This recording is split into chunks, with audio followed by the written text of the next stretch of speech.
This is a short video. It's about a small change with big impact, and it comes from a very specific book I read years ago called Ultralearning. Ultralearning is a book breaking down the science of learning and looking at specific people who have gone beyond normal limits to learn skills that change their life. Like Nigel Richards, you know, the French Scrabble champion that doesn't even speak French. This guy, and a bunch of others. I highly recommend this book for anyone who's interested in being a lifelong learner. There are really great takeaways in here for scientifically supported methods of improving your own ability to learn things, whether that's a language or a skill or an art. Pick up a copy in the link below, support the channel.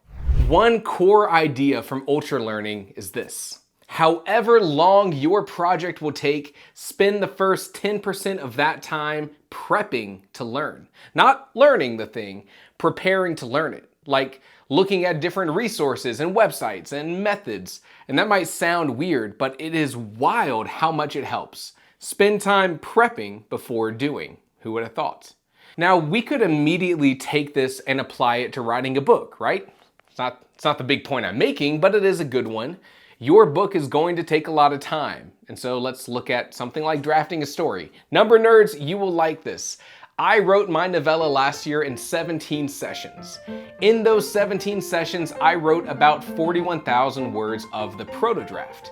I read at about 1,200 words an hour, so the whole draft probably consisted of like a dedicated 35 hours of typing time. Don't check that math. Using the 10% rule, Ultralearning would claim that I should dedicate 3.5 hours to planning that novel before writing. That's kind of how this thing works, and that feels kind of right for that book. But recently I started doing something a bit more impactful with that 10% rule. Let me know what you think about this.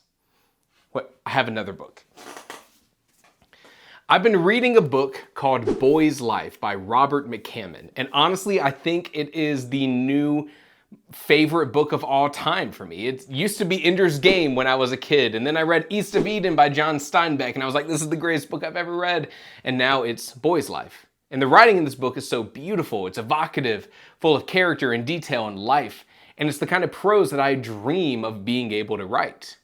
So with Ultralearning fresh on my mind and this book at my fingertips and this whole year-long series of prose that I've been doing, an idea came together. And so lately, when I sit down to write, I take 10% of my planned writing time and I read that book. And while I read the book, I'm appreciating the prose, all the writing skills that go into creating a book like that. And if I'm planning on writing for an hour, I just spend 6 minutes reading that book. And what happens after those 6 minutes? I am in the zone. I come out of reading this book inspired, consciously thinking about imagery and detail and senses, and I go straight into my draft on a whole other level of writing. Honestly, it feels like stretching before running. It's like creatine before a workout. It's like smelling salts. Well, I don't really know what smelling salts do, but I think it's like a good thing.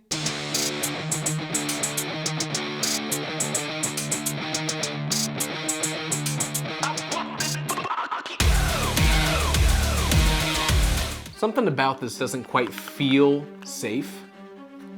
So don't try this at home. And honestly, maybe I shouldn't even try it at home. For external use only, nice. Use at a safe distance, oh brother. Keep in a cool, dry place.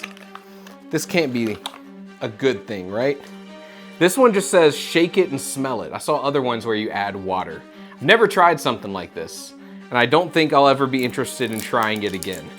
Also, the Amazon listings were all so weird and sketchy. I'm a little nervous. Ideal for athletes. I'm in the right place. Oh, I think it's working. Now I just take a sniff. It says not too close. Also, there's no ventilation in here. What if I'm just like putting mustard gas in the air? All right.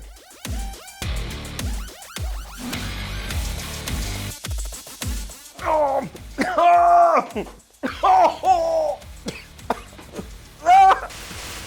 Wow, those things aren't joking around. I go into my draft being so much more conscious and inspired in my prose. And you know, right now, this might just be a crutch. And as I get more confident in my style and my voice, I won't need to do this. And I'm okay with that. It is so easy and so impactful, and I think you should try it too. Find a book similar to yours in POV and tone and voice that inspires you. Read it for 6 minutes and then dive into your book with this fresh on your mind. Stand on the shoulders of giants. Robert McCammon walked so I could run. Give it a shot in your next writing session. Hell, finish this video and go do it right now. Get inspired. Get excited. Try it once and I think you'll sit down to write with more energy and intention and more excitement than usual. That 6-minute shift just might change how you feel about your own writing. Anyways, that's it. Come hang out in the Discord. And as always, thank you for watching. Ugh. It was so bad.